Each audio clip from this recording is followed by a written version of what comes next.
Hello and welcome to this video. I am Ellen and I will be talking to you today about the books that I read in September. And just like pretty much every month this year, I did a fantastic job, if I do say so myself. So let's just get right into it because, again, as always, don't really have a lot of time to film this. So we're going to talk about the stats first. And I read 12 books total. So 8 of them were hardcover and 4 of them were paperback. 2 of them came out in 2021 and 10 were backlisted. So this one hurts me to say because I am embarrassed about this. I did not realize that this is what happened, but I read 11 white authors and 1 BIPOC author. And then I read 10 female authors and 2 male authors. 2 of the books I read were middle grade, 5 were young adult, and 5 were adult. The shortest book I read was 101 pages, and then the longest book I read was 893 pages.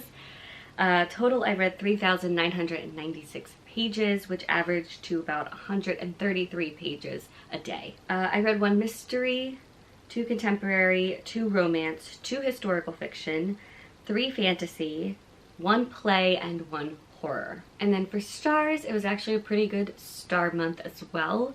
I read 1 2-star, 2 3-stars, 5 4-stars, and 3 5-stars, which averages to about 3.9 stars. So, like always, I'm going to talk about these books in the order of how much I like them. So my least liked book I will start with all the way to my favorite book. But for this video, there was 1 book that I did not rate. So I'm going to talk about that one first. And that would be Hamlet, the graphic novel version. So this is my, I believe, 3rd time reading Hamlet, which is why I felt the need to not rate it, because I've already rated Hamlet. I think I gave Hamlet 5 stars when I first read it. I really enjoyed Hamlet, and so I was very excited to see a graphic novel version of it. So I read it, and it's just Hamlet, but with pictures. I really liked how they did this one. Like I liked the artwork, and I liked how they used the theme of the color. They just used the colors red and orange throughout all the pictures, because it makes sense if you've read Hamlet why there's so much like red and orange. But I also liked how they did the monologues picture-wise. They like really made it look interesting when they're having their monologues. They like put a lot within the pictures. So it's not just like one person standing there for 5 pages talking. So yeah, I really enjoyed the graphic novel version of Hamlet. Hamlet's just something I like to read. I really like Shakespeare. So if like you really want to try and get into Shakespeare but you just like can't get past the language, I would try the graphic novels. So my least favorite book of the month is one I have already talked about on my channel, but that is Eleanor Oliphant is Completely Fine by Gail Honeyman. If you don't know, I also have a reading vlog that I uploaded maybe like a week ago at this point, of me reading a bunch of books that friends of mine have recommended to me, and this was on that video, so I won't go too in depth with my thoughts on this because I already went in depth with my thoughts about this book and 2 of the other books. But this one was kind of a miss for me. This was like a really weird reading experience where I was like hating it, and then I started to like it, and then I started to hate it again, and then I started to like it again. Overall, I really didn't like it, and I think it was just because I really could not stand our main character. But I did enjoy the ending. I thought it ended well enough for this type of book. I also was just like not a fan of the writing style. It was just very boring, and I didn't really understand a lot of the language that was used. If you want more of my thoughts, more in depth, go watch that reading vlog.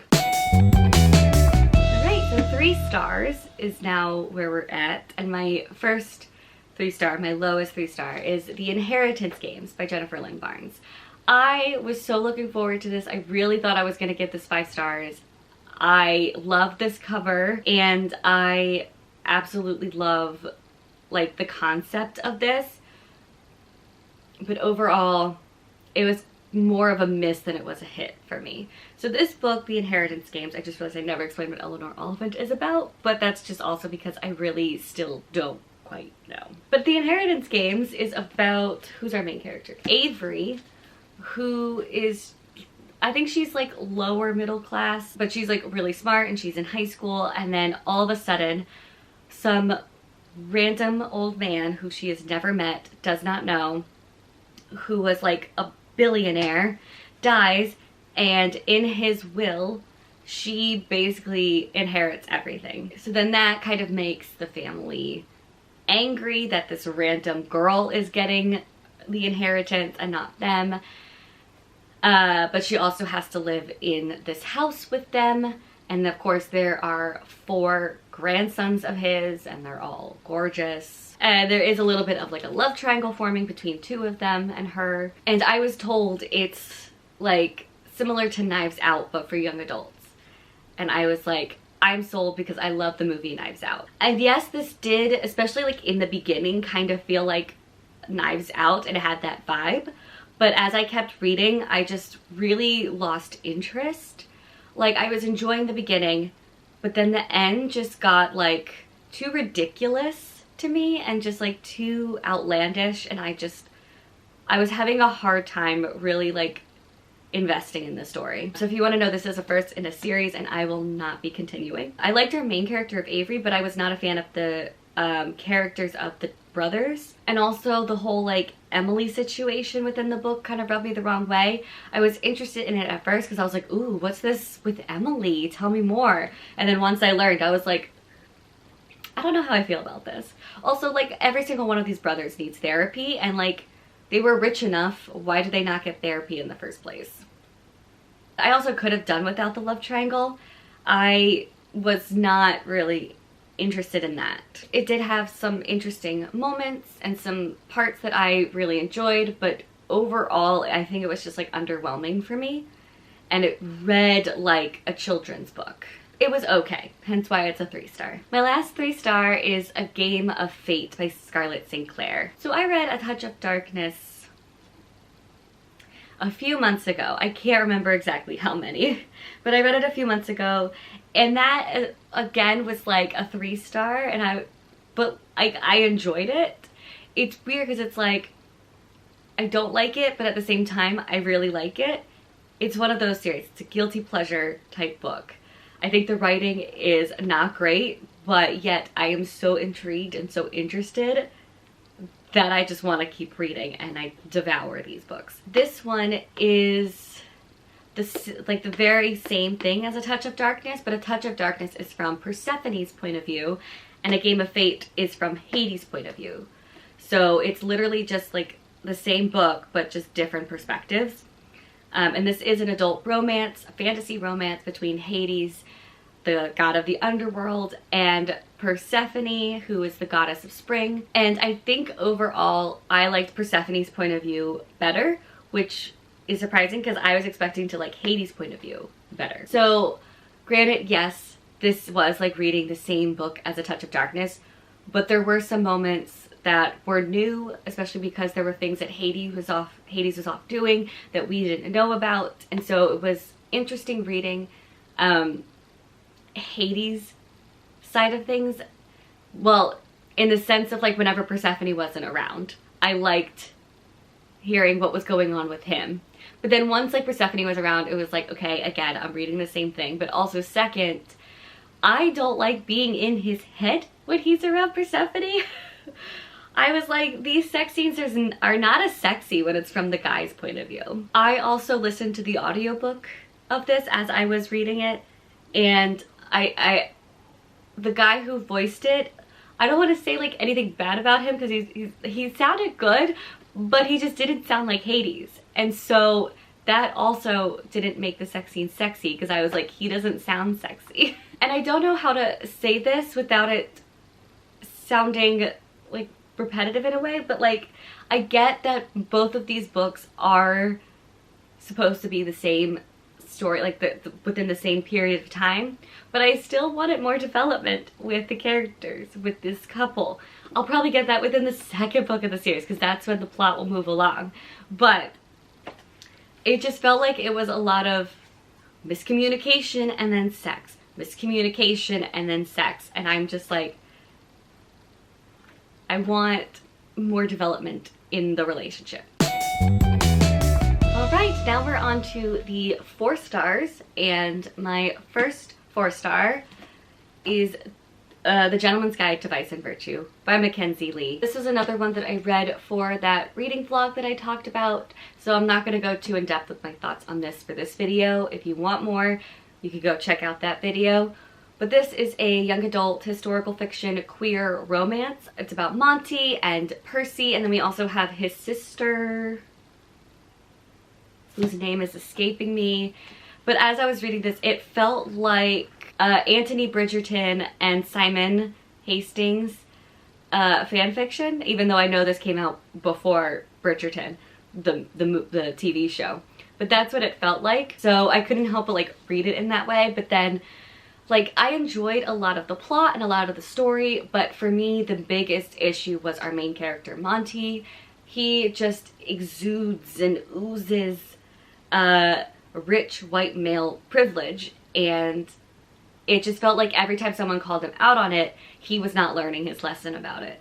So it just like really bugged me. But I am still excited to read the other books in the series, because the next one is following the sister, and then the third one, which comes out in December, is following another like long lost sibling of theirs. I'm excited to get on with the series and read from the other characters, because the other characters were the ones I really liked, not so much Monty. If the angle looks different, or if anything looks different, my battery died, so I had to recharge my battery, but we are back. And let's get back into the books. So my next 4-star is actually 2 books that they're part of a series, and I felt the same about both of them. So they're both here, and that is Lumberjanes Volume 1 as well as Lumberjanes Volume 2. But I will be putting up Volume 1 up here for now. But basically my notes on Lumberjanes is kind of the same for both 1 and 2. This is a middle grade graphic novel series, which I didn't realize it was middle grade. I thought it was young adult, but now it kind of makes more sense that it's middle grade. It's not what I was expecting.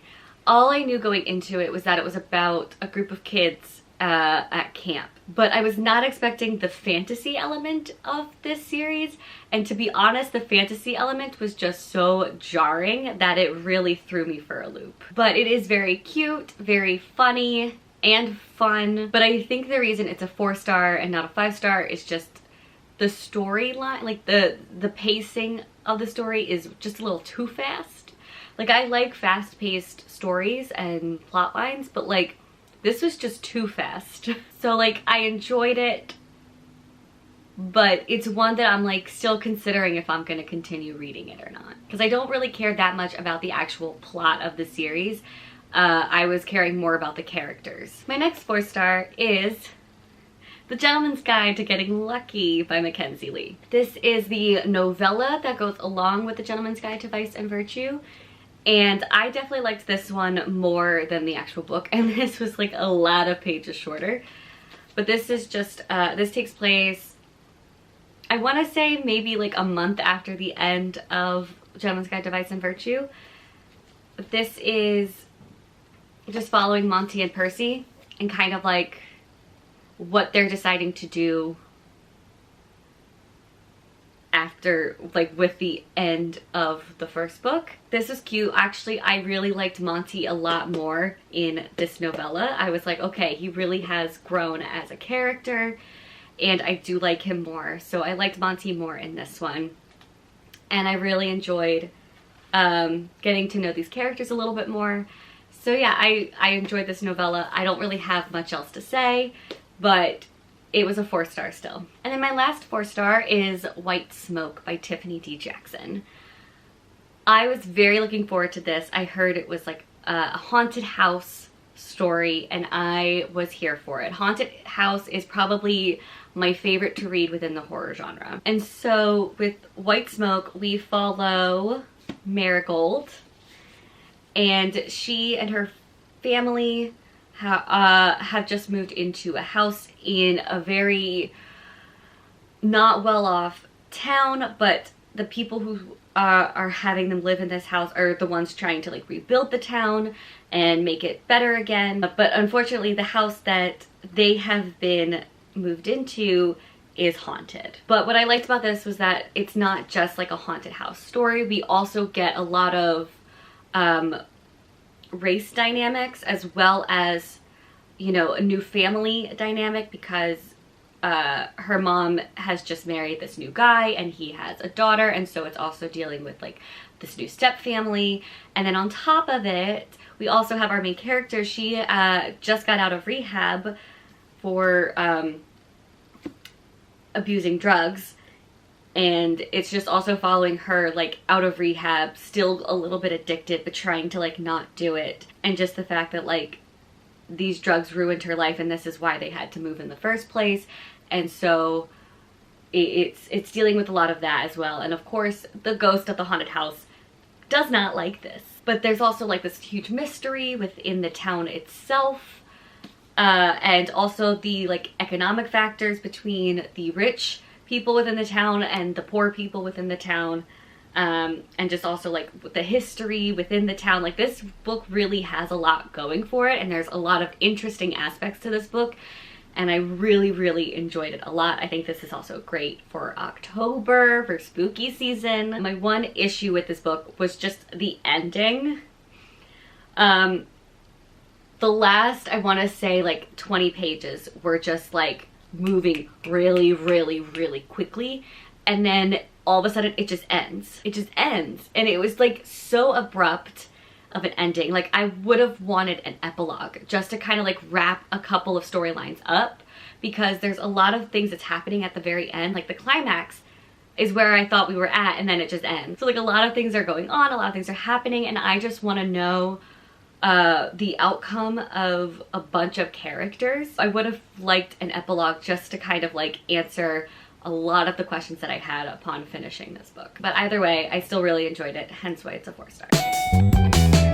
Now we're on to my 5 stars, and my first of the 5 star is Queen of Air and Darkness by Cassandra Clare. This is a big ass book. I've actually been reading this since last year. It took me over a year to freaking read this book, but I have finally finished it. And of course, it would be a travesty if I did not give a Cassandra Clare book 5 stars. But I love the Dark Artifices series, which this is the finale to the Dark Artifices series, and I love anything that takes place within the Shadowhunter world. But this was just like an epic ride. I don't think I really have anything else to say. I don't need to say anything more. It's epic. This last book was epic. My next 5 star is The Love Hypothesis by Ali Hazelwood. I loved this so much. This is an adult romance following the fake dating trope between 2 scientists. And it was great. It was also a little bit of like a hate to love romance as well. I thought the characters were great, and our 2 main characters actually had really great chemistry. I really enjoyed the writing style of this as well. I will pick up any book that she writes at this point. I think this is her first book, but like if she comes out with more, I want to read it. Also too, I want to point out like the science in this book and like the life of a scientist actually felt very believable and real, because our author is actually a scientist. She has a PhD in neuroscience, so like she's a scientist and knows the lifestyle of a scientist, and so like that's why that portion just felt so real. I was not expecting the like Me Too plotline to be happening within this book, but I actually enjoyed it, not because like, oh, I love a Me Too like thing that's happening, but I like that we tackled that type of topic within an adult romance, so that was great. I will say our 2 main characters are dumb a lot of the time.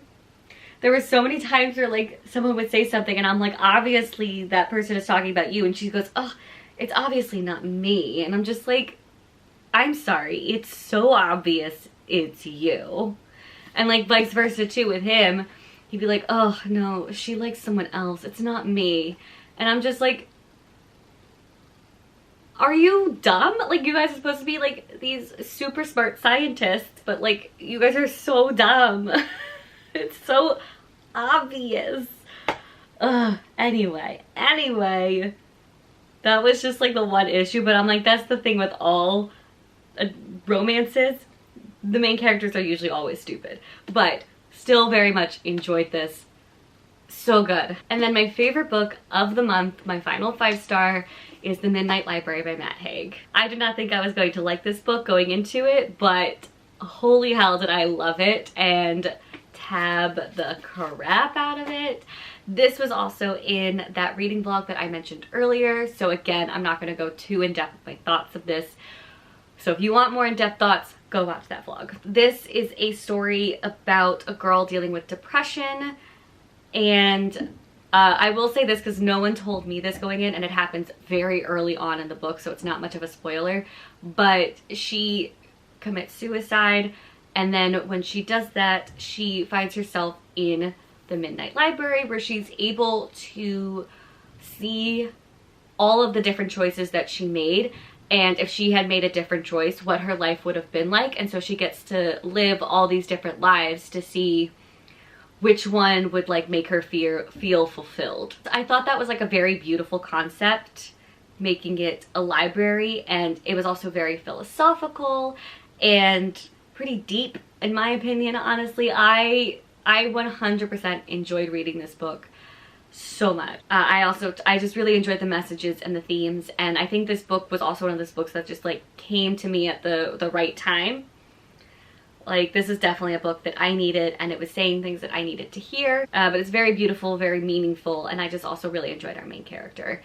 But yeah, so my favorite book of the month was that. And that is it for this video. I will link down below the reading vlog that I had for those books that I mentioned.